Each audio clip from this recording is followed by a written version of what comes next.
Okay everybody, so here I'll be reviewing the City Slicker bag from San Francisco Bags. And it's a Waterfield bag.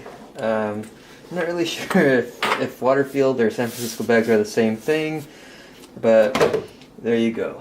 Hold on, let me get this out of the way. So I saw a lot of reviews that looked over the bag for the MacBook Air, but I didn't really see many for the larger MacBook Retina 15-inch version.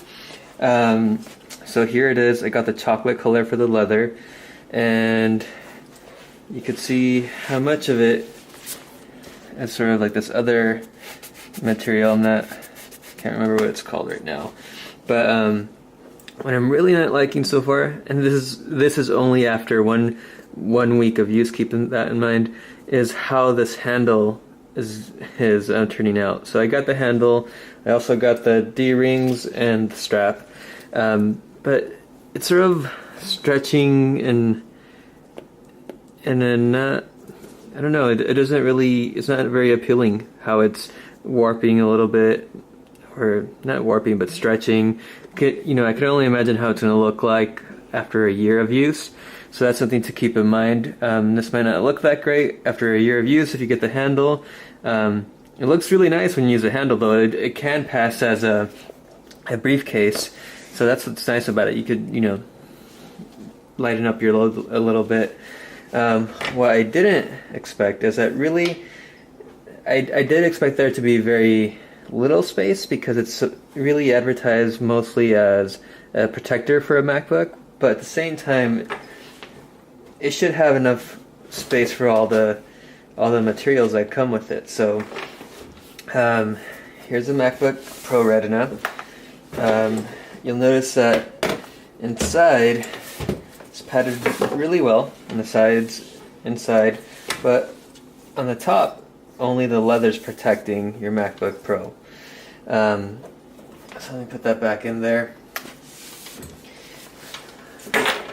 The flap, it's aging, well, aging, it's only been a week, but I really like how it's turning out. Like it's stretching a little, it's getting scratched up, but that's what leather's supposed to do, right? But again, going back to the fact that things don't fit, I was really surprised how much I had to pull to stretch the leather to get it to fit. That's okay, you know, leather stretches, but how lumpy it gets. So keep that in mind. It's going to be a little lumpy. Still looks good, but this thing seems to attract lint as well, so you'll get a bunch of lint on your bag. And it has this little stretchable compartment in the back where you could put some magazines, books.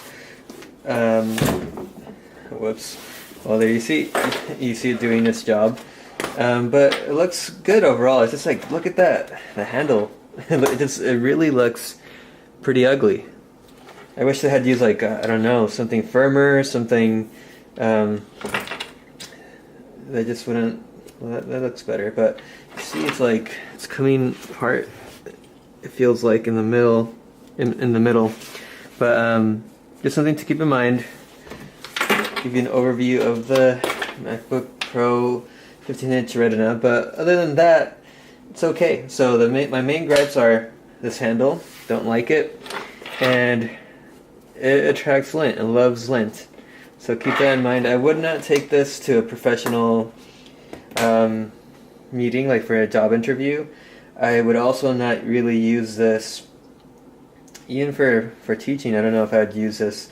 I would use it to go to coffee shops to get around. It's really nice and lightweight, especially because you're forced to think about what you really need for the day.